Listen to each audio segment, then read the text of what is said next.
Untuk memenuhi kebutuhan masyarakat di berbagai sektor di Oku, PJ Bupati Oku Teddy Melwansyah mendorong seluruh OPD untuk menjalin kerjasama dengan daerah lain agar kebutuhan masyarakat bisa terpenuhi dan tidak terjadi kelangkaan.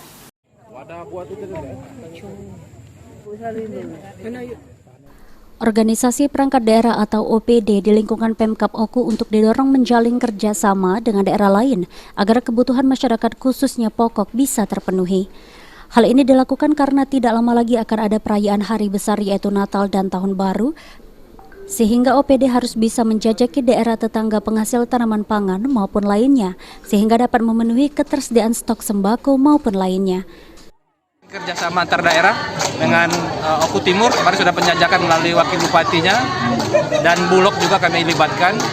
Untuk bawang dan cabai kami kemarin sudah melakukan kontak ya, komunikasi dengan Pemkab Mojokerto, Jawa Timur, dan langsung kontak dengan Pak Sekdanya, dan alhamdulillah beliau sangat respon ya dengan kemauan dari kita Kabupaten Oku bagaimana nanti ke depan mereka juga bisa memenuhi kebutuhan kami untuk bawang dan cabai ini, karena memang Mojokerto sebagai sentra penghasil bawang dan cabai memang tadi yang saya sampaikan, yang penting ada niat dan kemauan dari kita sebenarnya. Nah kadang-kadang ini yang perlu kita dorong teman-teman di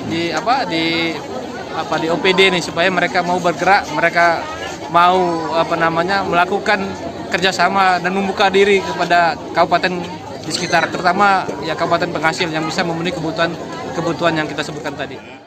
Sebelumnya Pemkab Oku telah menjalin kerjasama dengan Pemkab Mojokerto, Jawa Timur untuk memenuhi ketersediaan bawang dan cabai. Ari Pranika, PAL TV.